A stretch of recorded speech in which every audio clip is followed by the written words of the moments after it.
गेल्या काही महिन्यापासून महाराष्ट्र सरकारने सुरू केलेली लाडकी बहीण योजना सातत्याने चर्चेत आहे। या योजनेद्वारे राज्यातील महिलांना दर महिना 1500 रुपये दिले जातात।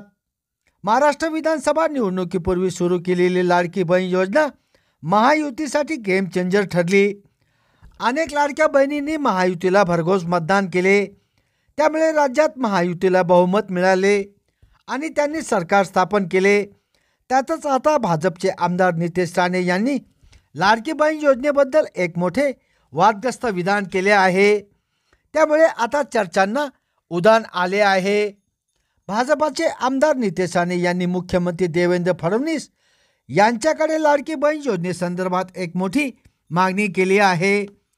ज्या मुस्लिम कुटुंबात 2 पेक्षा जास्त मुले असतील तर त्यांना लाडकी बहीण योजनेतून वगळावे, असे विधान नितेश राणे यांनी केले।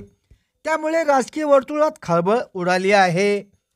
मुस्लिम कुटुंबात 2 अपत्यांपेक्षा जास्त अपत्य असतील तर त्या कुटुंबाला लाडकी बहीण योजनेचा लाभ देऊ नये, ही आमची मागणी आहे। कारण मतदान करताना यांना मोदी नको असतात, हिंदुत्वाचा विचाराचा सरकार नको, मग प्रत्येक शासकीय योजनेचा सर्वाधिक लाभ हे मुस्लिम कुटुंब घेतात, मग तुम्ही हा लाभ कशाला घेता, असा सवाल नितेश राणे यांनी व्यक्त केला। लाडकी बहीण योजनेच्या लाभार्थींची जी यादी आहे त्यात जास्तीत जास्त लाभार्थी मुस्लिम आहेत। त्यामुळे मुख्यमंत्री देवेंद्र फडणवीस यांना मी विनंती करणार आहे की आदिवासी समाज वगळून ज्यांना 2 पेक्षा जास्त अपत्य असतील त्यांना मुख्यमंत्री लाडकी बहीण योजनेतून वगळण्यात यावे, असे नितेश राणेंनी म्हटले आहे। हा फक्त ट्रेलर आहे। जेव्हा हिंदू समाज पूर्ण पिक्चर दाखवेल तेव्हा तुम्हाला तुमचा अब्बा आठवेल, असे म्हणत नितेश राणे एका विशिष्ट समाजावर निशाणा साधल्याचे पाहायला मिळाले।